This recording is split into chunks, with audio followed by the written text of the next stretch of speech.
WhatsApp everyone, welcome back to the channel. तो guys आज हम करेंगे BOP, that is balance of payments. National income money banking already हमारा खत्म है और balance of payments, foreign exchange और गवर्नमेंट बजट और निपटा लो, फिर चलेंगे इंडियन इको पे। ठीक है। अब बैलेंस ऑफ पेमेंट के लिए बच्चों मैं नया वीडियो नहीं कर रहा हूं, क्योंकि बैलेंस ऑफ पेमेंट मैंने अभी आपको 100 डेज वाली सीरीज में बहुत शानदार तरीके से पढ़ा है और वो छोटा सा ही है, राइट। तो मैं एक काम कर रहा हूं, balance of payment only for balance of payment, वही वाला वीडियो कनेक्ट कर रहा हूं। आप आराम से उसी से रिविजन करो, और क्योंकि आपके पास तो नई तरीके से आ रहा है तो आपका रिविजन बेस्ट हो जाएगा और ये चैप्टर भी आपका खत्म हो जाएगा। ठीक है। तो आज पहले बैलेंस ऑफ पेमेंट खत्म करो, रेशो और डायरेक्टिंग आप ऑलरेडी कर चुके होगे, और फिर हम आगे चलेंगे कल गवर्नमेंट बजट पे एंड फॉरेन एक्सचेंज रेट पे। चलिए जल्दी से लेट्स बिगिन।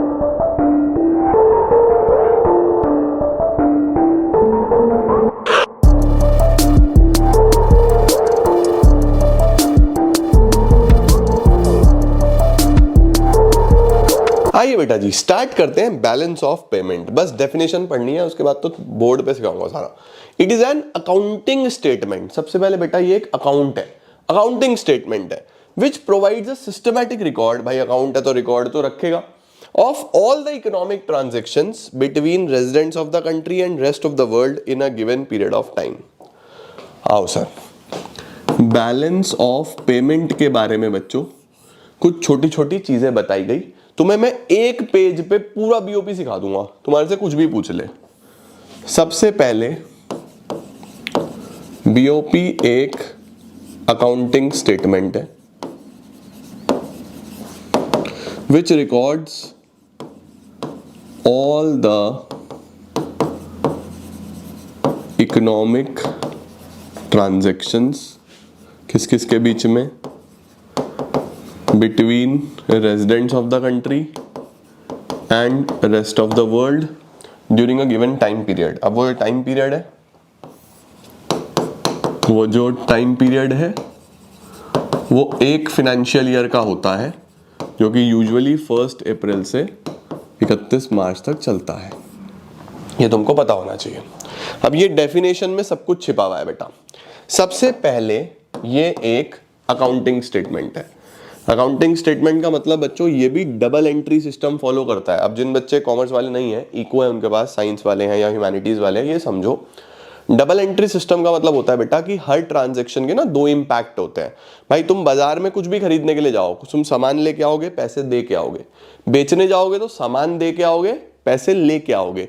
तो होता क्या है, हर ट्रांजैक्शन के 2 इंपैक्ट होते हैं, पैसे का आना भी होता है, पैसे का जाना भी होता है। तो एक ऐसा सिस्टम जो इन दोनों को सिस्टमैटिकली रिकॉर्ड करे उसको बोलते हैं double entry system.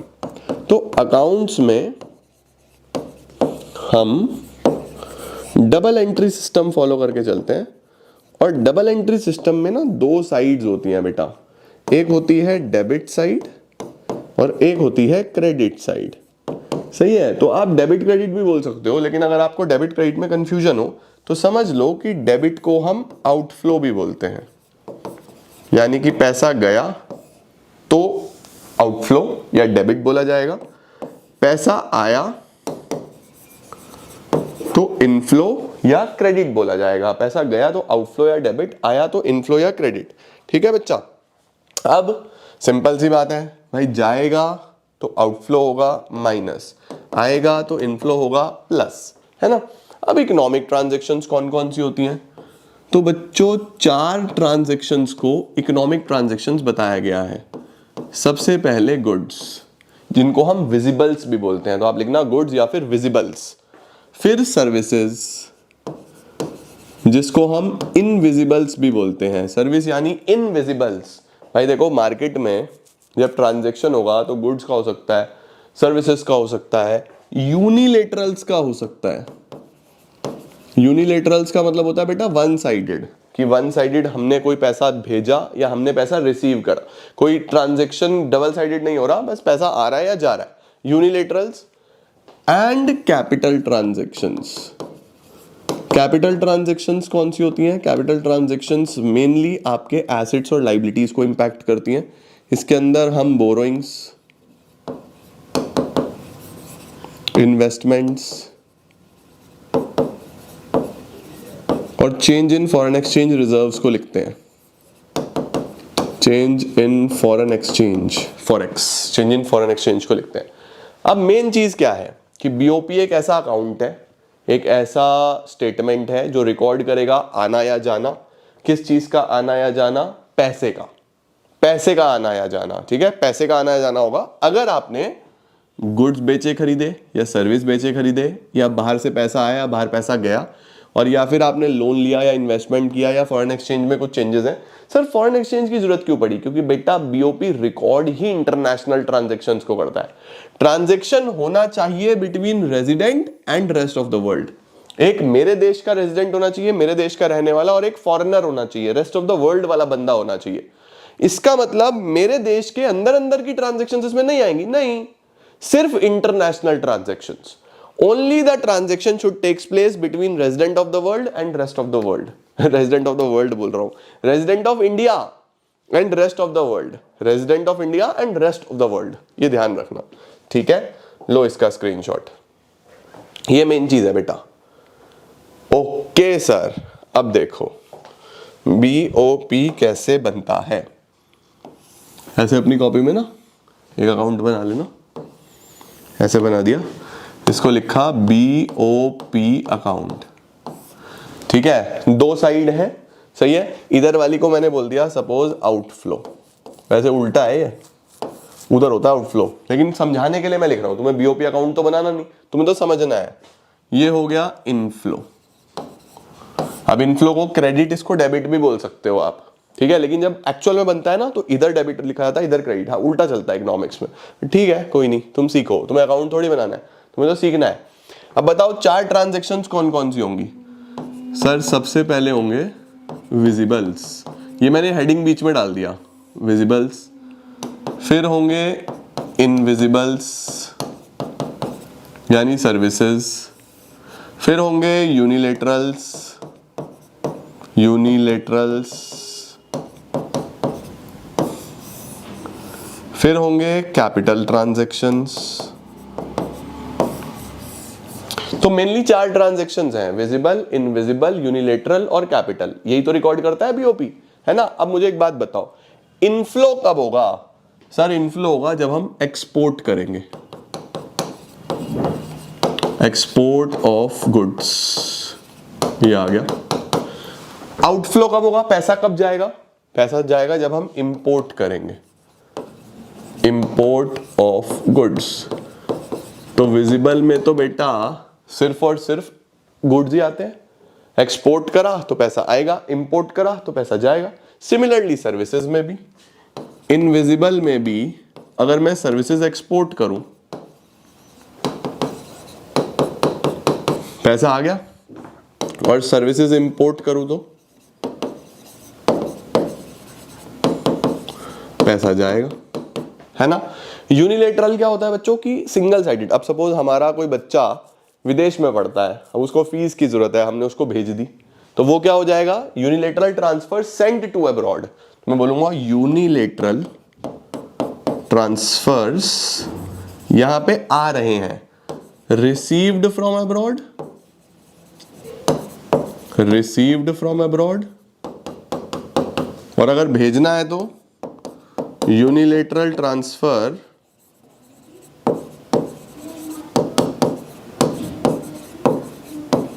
Saint to abroad. ये unilateral transfer sent to abroad हो गया, ठीक है। अब कैपिटल में बच्चों मेनली तीन चीजें आती हैं, वो क्या क्या होती हैं? Borrowings, lendings, investments to and from, और change in foreign exchange reserves. तो देखो अगर आपने बोरो किया तो पैसा आएगा, इनफ्लो।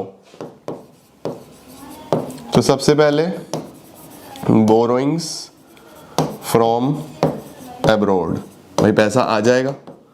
या फिर इन्वेस्टमेंट फ्रॉम अब्रॉड, पैसा आ जाएगा। इसी तरीके से अगर आपने पैसा बाहर लेंड किया, लोन दिया, लेंडिंग टू अब्रॉड, पैसा गया। इन्वेस्टमेंट टू अब्रॉड, पैसा गया, है ना। और इसी तरीके से change in foreign exchange reserves में क्या होता है? इनफ्लो कब होता है? जब हम करते हैं withdrawal from reserves, withdrawal from reserves. भाई रिजर्व्स में से निकाल के इकोनॉमी में पैसा आता है, रिजर्व्स आरबीआई के पास रखे हुए हैं, आरबीआई ने वहां से निकाल के इकोनॉमी में पैसा डाला तो विड्रॉ करा रिजर्व्स में। इसी तरीके से इकोनॉमी से निकाल के अगर रिजर्व्स में ऐड करा तो पैसा जाएगा, एडिशन टू रिजर्व्स, पैसा जाएगा इकोनॉमी में से। तो देखो मेनली ये ट्रांजैक्शंस हैं बच्चों, ये ट्रांजैक्शंस हैं, visible, invisible, unilateral, capital transactions. ठीक है, अब ये जो ट्रांजैक्शंस है ना बच्चों, इसमें जो बीओपी है वो दो पार्ट्स में बनता है। सर दो पार्ट में मतलब कि कैपिटल ट्रांजैक्शंस को अलग बोला जाता है और ऊपर वाली ट्रांजैक्शंस को अलग बोला जाता है, यानी विजिबल, इनविजिबल, यूनिलेटरल एक तरफ, कैपिटल एक तरफ। ये वाली ट्रांजैक्शन का नाम रखा जाता है, या इस पर्टिकुलर एरिया का नाम रखा जाता है करंट अकाउंट। इस पूरे को हम बोलते हैं करंट अकाउंट, और नीचे वाले को हम क्या बोलते हैं, कैपिटल अकाउंट। नीचे वाले को क्या बोलते हैं, कैपिटल अकाउंट। ठीक है, तो अगर कोई आपसे पूछ ले कि बीओपी में कितने अकाउंट होते हैं तो हम बोलेंगे दो। भाई बीओपी अपने आप में एक पूरा अकाउंट है, लेकिन उसके भी दो पार्ट्स हैं, current account, capital account. Current में तीन चीजें आएंगी, विजिबल, इनविजिबल, यूनिलेटरल। कैपिटल में तीन चीजें आएंगी, lendings and borrowings, investments to and from, and change in foreign exchange reserves. ये आपको पता होना चाहिए। ठीक है, अब कई बार कुछ लोग ऐसा बोलते हैं बच्चों कि हमें तो सिर्फ गुड्स का डिफरेंस बता दो कि कितने गुड्स इंपोर्ट हुए, कितने गुड्स एक्सपोर्ट हुए, यानी कि सिर्फ ये बस इतना पार्ट बता दो, बस इतना पार्ट। कितना इंपोर्ट ऑफ गुड्स है, कितना एक्सपोर्ट ऑफ गुड्स है। तो अगर सिर्फ इतना पार्ट कोई आपसे पूछ ले तो इसको बोलते हैं बैलेंस ऑफ ट्रेड। इसको क्या बोलते हैं, बैलेंस ऑफ ट्रेड। इसका मतलब अगर सिर्फ कोई गुड्स के बारे में पूछे तो उसको बैलेंस ऑफ ट्रेड बोलते हैं, कोई तीनों के बारे में पूछे तो करंट अकाउंट बताना है, कोई सिर्फ कैपिटल के बारे में पूछे तो कैपिटल अकाउंट बताना है, कोई टोटल के बारे में पूछे तो पूरा बीओपी अकाउंट बताना है। सर क्या क्या टॉपिक आए, बीओपी तो अपने आप में पूरा अकाउंट है। BOP is an accounting statement which records all the economic transactions between, ये देखो सारी economic transactions between residents of the country and the rest of the world। economic transactions में चार चीजें, visible, invisible, unilateral, capital, right? अब बच्चों अगर कोई पूछे कि सिर्फ गुड्स का बताओ, what is the difference between export and import of goods, यानी कि export and import of goods, इसको BOT बोलते हैं, बैलेंस ऑफ ट्रेड। यानी बीओपी का एक छोटा सा बच्चा है जिसको हम बीओटी बोलते हैं, राइट? अब देखो बच्चों, ये जो बीओटी है, भाई सपोज एक्सपोर्ट करा 500 का और इंपोर्ट भी कर लिया 500 का। अब मुझे बताओ क्या होगा अगर हमने एक्सपोर्ट बराबर इंपोर्ट हो जाता है, अगर एक्सपोर्ट बराबर इंपोर्ट हो जाता है तो इसको बोलते हैं बैलेंस्ड बीओटी, बैलेंस्ड बीओटी।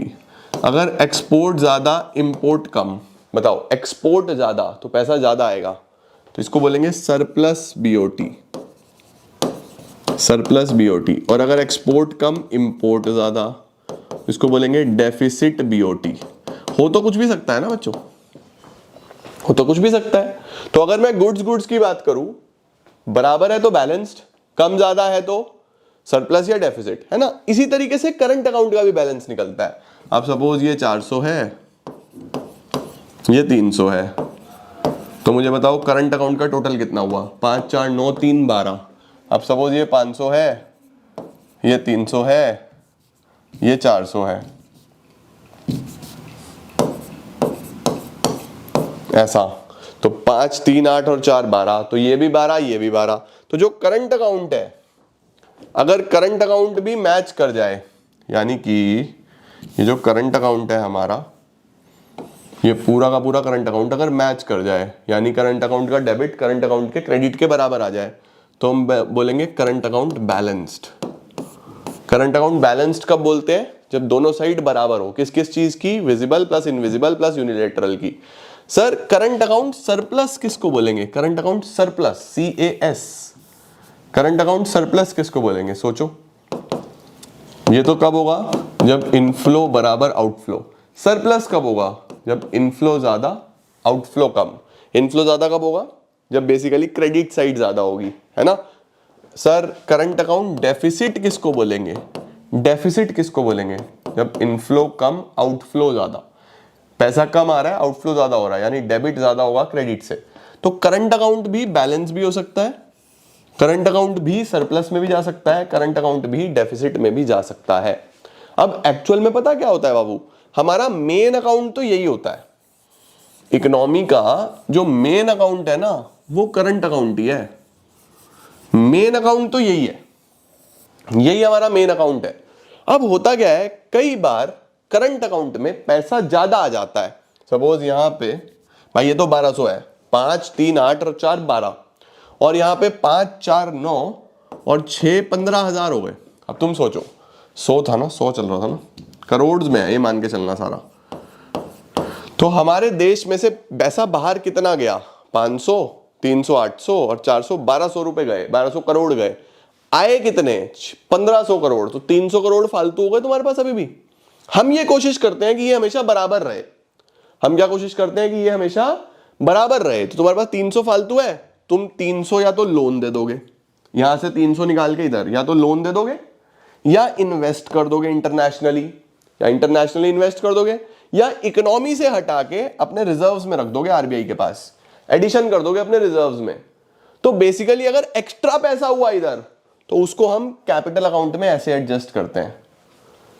और अगर सर पैसे की कमी हुई, सपोज ये तो इतना ही रहता, सपोज ये तो 1500 ही है, चलो ये तो 1500 ही है, और इधर ऐसे हो गया 13 और 5 18, 18 और 4 22। अब देखो 1500 करोड़ आया, 2200 करोड़ देना है, 2200 करोड़ देना है, तो 700 करोड़ कम रह गए। अब क्या होगा, फिर कैपिटल अकाउंट की जरूरत पड़ेगी। या तो मैं लोन लूंगा, बोरो करूंगा, या तो इन्वेस्टमेंट ढूंढूंगा बाहर से कि भाई कोई इन्वेस्ट कर दे मेरे देश में, या फिर मैं अपने रिजर्व्स में से निकालूंगा। 700 करोड़ पूरे करने के लिए आरबीआई के पास रिजर्व्स है, वहां से निकालना पड़ेगा, या फिर मैं ये पूरा करूंगा। तो अगर पैसे की जरूरत पड़ी तो कैपिटल अकाउंट इधर से पूरा करेगा। पैसा ज्यादा हुआ तो कैपिटल अकाउंट इधर एडजस्ट करेगा। यानी कैपिटल का स्वयं का कोई एग्जिस्टेंस नहीं है, कैपिटल तो डिपेंडेंट है करंट पे। जो करंट बोलेगा वो करेगा, ज्यादा है तो ये सब करेगा, कम है तो ये सब करेगा।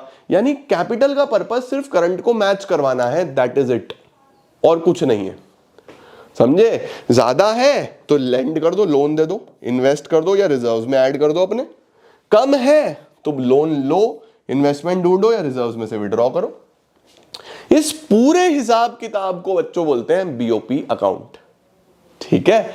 अब बीओपी अकाउंट में याद रखना कुछ छोटी मोटी इनकम्स भी हो जाती हैं। सर छोटी मोटी इनकम जैसे कोई rent paid, interest paid, rent interest profit कोई जो आपने बाहर दिया। सिमिलरली कुछ रेंट रिसीव्ड, इंटरेस्ट रिसीव्ड, कोई प्रॉफिट रिसीव्ड, कमीशन रिसीव्ड, तो ये सब करंट अकाउंट का ही पार्ट है। मेन अकाउंट करंट अकाउंट ही है। इनकम पे जो इंपैक्ट करेगा, आउटपुट पे जो इंपैक्ट करेगा वो करंट अकाउंट है। एसेट्स और लायबिलिटीज पे जो इंपैक्ट करेगा वो कैपिटल अकाउंट है। अब मुझे एक बात बताओ, अगर हमने इस पूरे अकाउंट को दो पार्ट्स में डिवाइड कर ही दिया है, दो पार्ट्स में डिवाइड कर ही दिया है, तो कौन सी ट्रांजैक्शंस इसमें पैसा कमाने के लिए करी जा रही हैं? भाई यूजुअली तो पैसा कमाने के लिए ट्रांजैक्शंस ये वाली करी जा रही है, एक्सपोर्ट इंपोर्ट सर्विसेज गुड्स, ये सब पैसा कमाने के लिए करी जा रही है, और ये ट्रांजैक्शंस तो मैच करने के लिए करी जा रही हैं। तो जो भी ट्रांजैक्शंस बच्चों पैसा कमाने के लिए करी जाती हैं उनको बोलते हैं ऑटोनॉमस ट्रांजैक्शंस। उनको क्या बोलते हैं? Autonomous transactions. और जो पैसा कमाने के लिए नहीं करी जाती, मैच करने के लिए करी जाती है, उसको बोलते हैं एकोमोडेटिंग ट्रांजैक्शंस। एकोमोडेटिंग। अब बताओ, पैसा कमाने के लिए यूजुअली ये लाइन से ऊपर वाली है, ये लाइन से ऊपर वाली सारी पैसा कमाने के लिए है, तो इनको अबव द लाइन भी बोलते हैं। जो नीचे वाली है इनको बिलो द लाइन भी बोलते हैं, ऑटोनॉमस भी बोलते हैं, एकोमोडेटिंग भी बोलते हैं। समझे? ये है बेटा बीओपी, खत्म। यही है बीओपी, खत्म। तुमने ये अकाउंट सीख लिया ना तो बहुत सिंपल, और कुछ है ही नहीं। This is BOP. सर हम स्लाइड में यही सब लिखा हुआ है, और क्या लिखा हुआ है बेटे? अब तुम्हें याद करना है, बस समझा तो मैंने दिया। ये मीनिंग समझ में आ गया? अब देखो, who are included in residents, residents कौन होते हैं, नेशनल इनकम में सीखा है तुमने, इंडिविजुअल, फर्म, गवर्नमेंट एजेंसीज, है ना, ये सब हमारे रेजिडेंट्स हैं। अब इकोनॉमिक ट्रांजेक्शन्स में क्या क्या आ जाता है, विजिबल, सारे physical goods which are exported and imported, इनको विजिबल बोलते हैं क्योंकि टेंजिबल होते हैं। इनविजिबल सारी सर्विसेज, उनको हम इंटेंजिबल आइटम्स बोल देते हैं। उसके बाद ये हो गई बेटा यूनिलेटरल्स, यूनिलेटरल नीचे है, कैपिटल ऊपर है, ये हेडिंग में गड़बड़ है, ये हेडिंग में गड़बड़ है, हेडिंग में गड़बड़ है। इसको लेना यूनिलेटरल्स और इसको लेना कैपिटल ट्रांजैक्शंस। विजिबल हमने देख लिया, इनविजिबल देख लिया। यूनिलेटरल कौन से होते हैं, जिसके अंदर गिफ्ट, पर्सनल रेमिटेंस और अदर वन वे ट्रांजैक्शंस होती हैं, इनको अनरिकिटेड ट्रांसफर्स भी बोलते हैं। और कैपिटल कौन सी होती है, कैपिटल रिसिप्ट्स, चाहे वो बोरोइंग्स हो, चाहे वो सेल ऑफ एसेट्स हो, और चाहे कैपिटल पेमेंट्स हो। ठीक है, ये आपको पता होना चाहिए, इसका भी स्क्रीनशॉट ले लो। Visible, invisible, unilateral, capital. इसके बाद स्ट्रक्चर ऑफ बीओपी कैसा होता है मैंने आपको बता ही दिया, डबल एंट्री सिस्टम फॉलो करता है, क्रेडिट साइड में इनफ्लो, डेबिट साइड में आउटफ्लो। ठीक है, अकाउंटिंग सेंस में बीओपी हमेशा बैलेंस होना चाहिए, लेकिन इकोनॉमिक में बीओपी बैलेंस भी हो सकता है, सरप्लस भी हो सकता है, डेफिसिट भी हो सकता है। बैलेंस कब होगा, जब बीओपी की दोनों साइडें बराबर होंगी। सरप्लस कब होगा, इनफ्लो ज्यादा होगा आउटफ्लो से। डेफिसिट कब होगा, आउटफ्लो ज्यादा होगा इनफ्लो से। स्क्रीनशॉट ले लेना। मीनिंग ऑफ बीओटी जल्दी से बताओ, बीओटी क्या होता था, BOT is the difference between import and export of goods. सिर्फ गुड्स की बात करते हैं, export minus import of goods. ठीक है, बढ़िया sir. Balance of BOT, balance भी आ सकता है, सरप्लस भी आ सकता है, डेफिसिट भी आ सकता है। एक्सपोर्ट ज्यादा हुए तो सरप्लस, इंपोर्ट ज्यादा हुए तो डेफिसिट, दोनों बराबर हुए तो बैलेंस्ड। बढ़िया हो गया सर। ये भी बीओपी और बीओटी में क्या फर्क होता है सर, ये पूरी डेफिनेशन बीओपी की, ये पूरी बीओटी की। Difference between export and import of goods. BOP में क्या क्या आएगा, विजिबल, इनविजिबल, यूनिलेटरल, कैपिटल। इसमें सिर्फ विजिबल। ठीक है, ये सारी कैपिटल नेचर की ट्रांजैक्शंस को रिकॉर्ड करता है भाई। बीओपी में तो कैपिटल ट्रांजैक्शंस भी आती है ना, इसमें नहीं आती। उसके बाद ये बड़ा कॉन्सेप्ट है, वो छोटा कॉन्सेप्ट है। फिर सेटलमेंट, अगर बीओपी नेगेटिव में है तो बीओटी से कवर नहीं हो पाएगा, बीओटी नेगेटिव में है तो बीओपी में से आसानी से कवर हो सकता है ना बेटा। बढ़िया सर। कंपोनेंट्स बीओपी दो पार्ट्स में डिवाइड है, करंट और कैपिटल। ये भी सर आपने बता दिया। करंट कौन सा है, जिसके अंदर वो सारी ट्रांजैक्शंस जो import and export of goods होंगी, सर्विसेज होंगी, यूनिलेटरल ट्रांसफर्स होंगे। ठीक है, बढ़िया सर, ये भी हमने पढ़ लिया। करंट के कंपोनेंट्स देखो, export and import of goods, इसको मर्चेंडाइज ट्रांजैक्शंस या विजिबल ट्रेड भी बोलते हैं। अब ये जो ट्रेड बैलेंस है ये दो प्रकार का हो सकता है, यानी ये जो बीओटी है ये दो प्रकार का हो सकता है, डेफिसिट और सरप्लस। ये भी हमने देख लिया सर। उसके बाद export and import of services, intangible items को हम देख रहे हैं यहाँ पे। उसके बाद यहाँ पे हमारी सर्विसेज दो प्रकार की हो सकती हैं, फैक्टर बी और नॉन फैक्टर बी। फैक्टर सर्विसेज कौन सी होती हैं, जो फैक्टर इनकम से रिलेटेड है, जैसे compensation of employees, investment incomes, ये सारी आ जाती हैं। नॉन फैक्टर कौन सी आती हैं, जो फैक्टर से अलग है, जैसे शिपिंग, बैंकिंग, इंश्योरेंस, ये नॉन फैक्टर आ गए। ठीक है सर। यूनिलेटरल वन साइडेड हो गए। और करंट अकाउंट हमारा नेट इनकम दिखाता है, मैंने बोला ना इनकम नॉर्मली करंट अकाउंट से ही रिफ्लेक्ट होगी, कैपिटल तो मैच करने के लिए बनाया गया है। ओके सर, बढ़िया। अब बताओ बीओटी और करंट। भाई बीओटी तो सिर्फ गुड्स की बात कर रहा है, करंट में तो सब कुछ आता है ना। ये छोटा कॉन्सेप्ट है, ये बड़ा कॉन्सेप्ट है। बैलेंस ऑन करंट अकाउंट, तीनों चीजें हैं। करंट अकाउंट बैलेंस भी हो सकता है, सरप्लस भी हो सकता है, डेफिसिट भी हो सकता है। बैलेंस कब होगा, दोनों साइड बराबर होंगे। सरप्लस कब होगा, जब करंट अकाउंट में क्रेडिट साइड ज्यादा होगी। डेफिसिट कब होगा, जब डेबिट साइड ज्यादा होगी। डी से डेफिसिट, डी से डेबिट ज्यादा होगी। ठीक है, याद रखना। लो जी, ये तो कंपोनेंट्स हैं, तुम्हें मैंने अकाउंट बना के दिखाई दिया, इसकी जरूरत नहीं है। अब आ गया कैपिटल अकाउंट। ये हेडिंग बेटा कैपिटल अकाउंट आएगी यहाँ पे। नालायकों की पीपीटी वालों की सैलरी काटूंगा, नालायकों ने बहुत गलती करी भी। ये करंट नहीं है, ये कैपिटल अकाउंट है। बताओ जी, कैपिटल अकाउंट क्या रिकॉर्ड करेगा, सारी transactions between residents of the country and the rest of the world which cause a change in the assets और लायबिलिटीज, है ना। अब ये क्यों बनाया जाता है, to finance the deficit. Deficit कमी रह गई उसको पूरा करने के लिए, या सरप्लस को एब्जॉर्ब करने के लिए। लो बेटा, जल्दी से। अब देखो, it does not have any direct effect on the income, output and employment of the country. ये तो मैंने आपको बता ही दिया, स्क्रीनशॉट ले लिया आपने, बढ़िया सर। उसके बाद सर कैपिटल के components, borrowings and lendings, investments and change in foreign exchange reserves.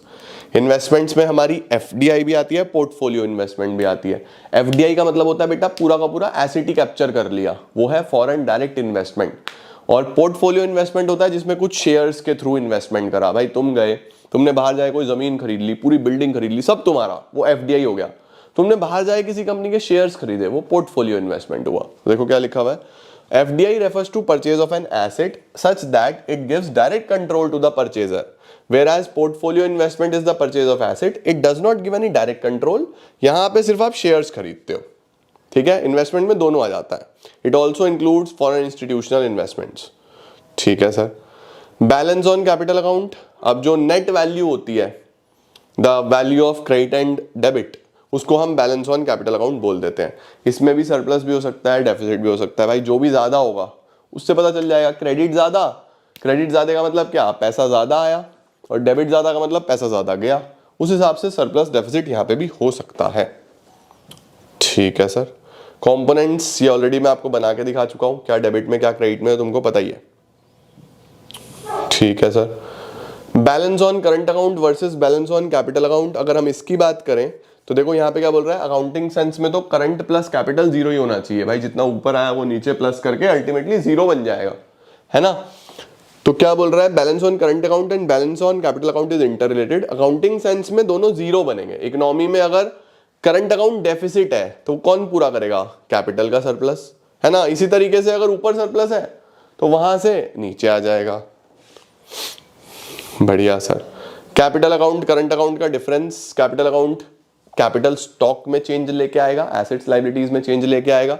Current account सिर्फ इनकम पे इफेक्ट करता है। ये स्टॉक कॉन्सेप्ट है तो साल के लास्ट में बस मैच करने के लिए बनाया जाता है। ये फ्लो कॉन्सेप्ट है, पूरे साल का बनेगा। फिर कंपोनेंट्स आ गए बेटा यहाँ पे आपके। ऑटोनॉमस आइटम्स और एकोमोडेटिंग आइटम्स सर किसको बोलते हैं। ऑटोनॉमस वो सारी इंटरनेशनल ट्रांजेक्शंस हैं जो किसी इकोनॉमिक मोटिव की वजह से हुई, जैसे प्रॉफिट के लिए, मैंने आपको बताया, इनको अबव द लाइन बोलते हैं। और एकोमोडेटिंग क्यों है, जो गैप को कवर करने के लिए हुई, इनको हम बिलो द लाइन आइटम्स बोलते हैं, वही डेफिसिट या सरप्लस को कवर करने के लिए। एक डिफरेंस आ गया बेटा, बड़े ध्यान से देखो। The transactions which takes place due to some economic motive, पैसा कमाने के लिए ऑटोनॉमस, कवर करने के लिए एकोमोडेटिंग। ये इंडिपेंडेंट होती है भाई। ऑटोनॉमस आइटम्स को कोई फर्क नहीं पड़ता बीओपी में क्या चल रहा है, वो तो हो रहा है भाई। जिसको एक्सपोर्ट करना है वो कर रहा है, इंपोर्ट करना है वो कर रहा है, राइट। और यहाँ पे ये मेनली बैलेंस मेंटेन करने के लिए होती है। पैसा कमाने के लिए आप दोनों जगह ट्रांजैक्शन कर सकते हो, करंट अकाउंट में भी, कैपिटल अकाउंट में भी। बट एकोमोडेटिंग आइटम सिर्फ कैपिटल में ही होंगी, सिर्फ कैपिटल में ही होंगी, ठीक है। इनको अबव द लाइन बोलते हैं, उनको बिलो द लाइन बोलते हैं। इसी के साथ भाइयों बहनों, लेडीज एंड जेंटलमैन, हमारा पूरा बीओपी भी समाप्त। तो अभी के लिए, आज के लिए इतना ही। मैं आपको मिलता हूं कल विद मोर वीडियोस। तब तक के लिए all the very best. Keep growing, keep glowing and keep smiling.